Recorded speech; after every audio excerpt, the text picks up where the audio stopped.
बिस्मिल्लाहिर्रहमानिर्रहीम अस्सलाम वालेकुम नाज़रीन, मैं हूं आपका मेज़बान दानिश अंसारी और आप देख रहे हैं मेरा YouTube channel Danish Ansari official. नाज़रीन, आज आप जिस शख्स से बात करने वाले हैं अपनी तारुफ नहीं पाकिस्तानी अमेरिकन सोल्जर मलिक महबूब साहब। अस्सलाम वालेकुम मलिक साहब, कैसे हैं आप? वालेकुम अस्सलाम, अल्लाह का करम है। आप बताएं दानिश भाई कैसे हैं? अल्हम्दुलिल्लाह मलिक साहब, मैं भी ठीक हूँ। मलिक साहब, आज प्रोग्राम का आगाज़ जो है वो हम रशिया से मुतल्लिक़ एक खबर से करने लगे हैं। रूस ने हमला किया है यूक्रेन पे, 600 ड्रोन्स दागे हैं और 200 मिसाइल दाग दिए हैं। बड़े पैमाने पे नुकसान पहुंचाया है यूक्रेन को और कहा जा रहा है कि दर्जनों अफराद भी इसमें लुकमा अजल जो है वो बन चुके हैं।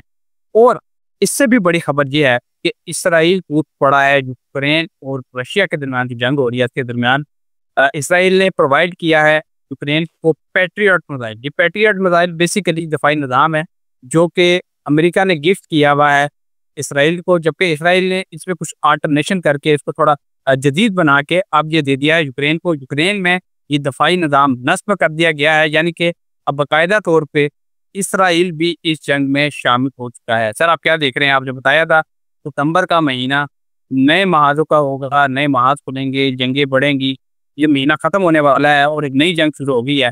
पहली दफ़ा इस तरह हुआ है कि रूस के मुकाबले में इसराइल बाकायदा सामने आ चुका है। आप क्या देख रहे हैं? हालात किस तरफ जा रहे हैं? यूक्रेन को शदीद दचका पहुंचा, बड़ा हमला किया गया, क्या यूक्रेन भी जवाब देगा? काइंडली बताइएगा। जी बिल्कुल, ये जंगें अब बढ़ना शुरू हो जाएंगी। अल्लाह रहम करे, हम लोग एक बहुत बड़े मसले से निकले थे, पानी के मसले से, जो कि पूरी दुनिया ने ही सही तरह से फेस किया है। लेकिन मुझे अभी भी डर है, विद ड्यू रिस्पेक्ट, 16 अक्टूबर को जैसे ही जुपिटर कैंसर में ट्रांजिट करेगा, पाकिस्तान इंडिया की बात नहीं कर रहा हूँ, एशिया की बात नहीं कर रहा हूँ, लेकिन जो ये हमारे साहिली पट्टियां हैं, जैसे इंडोनेशिया है, जापान है, चाइना है, यहाँ पे आपको फिर से मेजर सुनामी की या पानी से रिलेटेड कोई ऐसी न्यूज जो आपने नहीं सोची हो फिर मिलने वाला है। और पानी के अंदर जंगें भी इसी टाइम में हो सकती हैं, क्योंकि फायर और एयर एलिमेंट भी साथ एक्टिवेट है। तो ये जंगें, जैसे मैंने आपको पहले भी बताया था, रशिया आपको कोई बड़ा सरप्राइज देता हुआ दिखेगा। मेरे ख्याल से 3-4 दफा मैंने आपके अलग अलग प्रोग्राम में ये बात की है। तो आने वाले दिनों में, जैसे मैंने आपको कहा है, रशिया आपको सरप्राइज देता हुआ अभी भी दिखेगा। अभी भी उसने कुछ भी नहीं किया। मुझे कोई बहुत बड़ा हमला होता हुआ दिख रहा है। इस वजह से आई से कि इसराइल इसी ये बीच में कूदा।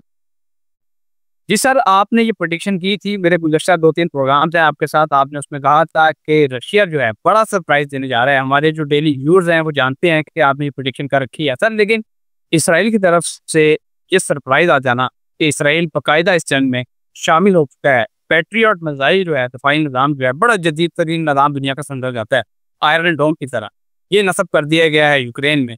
अब क्या देख रहे हैं आप कि इसराइल आइंदा आने वाले दिनों में क्या रशिया के मद्देमुकाबला आएगा? कोई नया महाज खुलता आपको दिखाई दे रहा है? ये एक तरह से, मैंने जैसे कहा है, तीसरी आलमी जंग अभी शुरू नहीं हुई है, इसमें टाइम है। लेकिन ये जो होती है, कोई भी इतनी बड़ी बड़ी वर्ल्ड वॉर, क्या आप क्या समझते, रातों रात तो स्टार्ट होगी नहीं।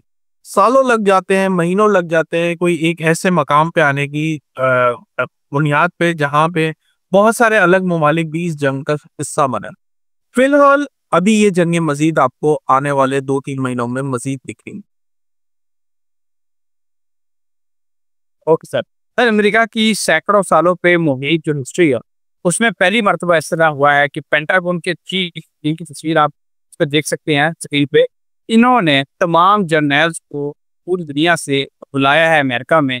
और यूं महसूस होता है कि अमेरिका कोई नई जंग, कोई नया महाज दुनिया में खोलने लगा है, क्योंकि ये जो एक्टिविटी है तमाम जर्नल्स को एक जगह पे, एक प्लेटफॉर्म पे इकट्ठा करना, ताकि उनको एतमाद में लिया जा सके और देखा जा सके कि कोई एक भी उनके खिलाफ बगावत ना कर दे या कोई इंफॉर्मेशन लीक ना कर दे, तो उनकी जांच पड़ताल के लिए उनको इकट्ठा किया गया है अभी तक की इंफॉर्मेशन के मुताबिक। सर, आप क्या देख रहे हैं?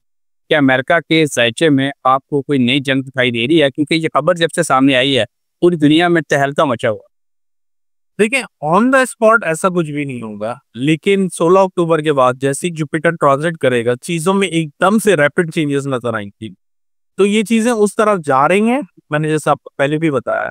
और अमेरिका कोई ऐसे नए टर्म्स लेकर आते हुए दिखेगा जिसकी वजह से अभी तो लोग जरा अलग तरह से देख रहे हैं, लेकिन ऐसी टर्म्स के बाद अमेरिका के ऊपर उंगलियां बहुत उठेंगी। तो मुझे इनके टर्म्स कंडीशन की ज्यादा टेंशन दिखती है कि ये कोई नई पॉलिसीज, कोई नए टर्म्स कंडीशन लेकर आएंगे जिसपे दुनिया ज्यादा इनके ऊपर क्रिटिसाइज करती हुई नजर आएगी।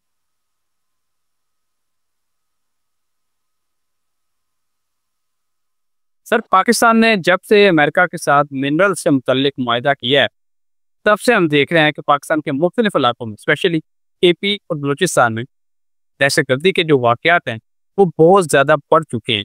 आप क्या देख रहे हैं आइंदा आने वाले दिनों में, क्या इन मिनरल्स पे, मादनियात पे जो पाकिस्तान में पाई जा रही है, क्या इस माहे की वजह से पाकिस्तान में पाकिस्तान की सिक्योरिटी को कोई नुकसान खुदा खासा पहुँचता आपको दिखाई दे रहा है?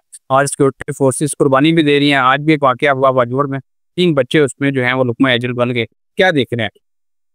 देखिए, मैं आपको एक बात बताऊं, पाकिस्तान ऑलरेडी एक जंग के अंदर है, ये मैंने आपको बहुत पहले से प्रेडिक्ट की थी, और ये जंग इंडिया के साथ ही हुई।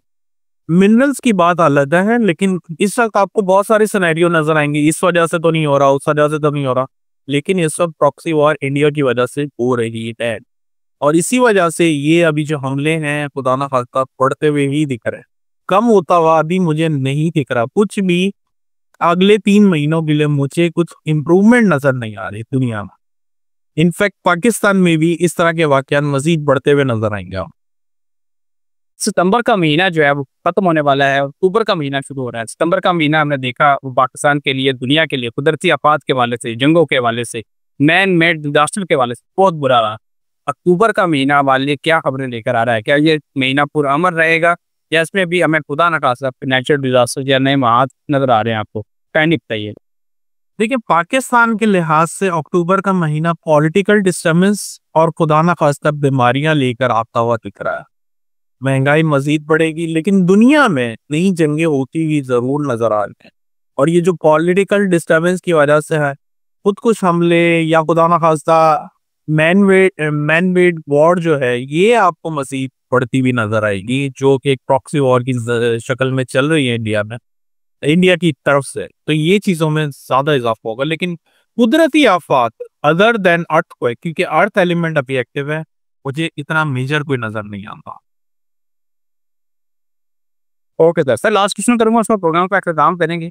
आज पाकिस्तान के प्राइम मिनिस्टर शहबाज शरीफ ने तकरीर में ये बात कही कि पाकिस्तान इकोनॉमिकली भी बेहतर हो रहा है और पाकिस्तान डिप्लोमेटिक लेवल पे भी अच्छा काम कर रहा है, अंदरूनी मामला भी बेहतर हो रहे हैं।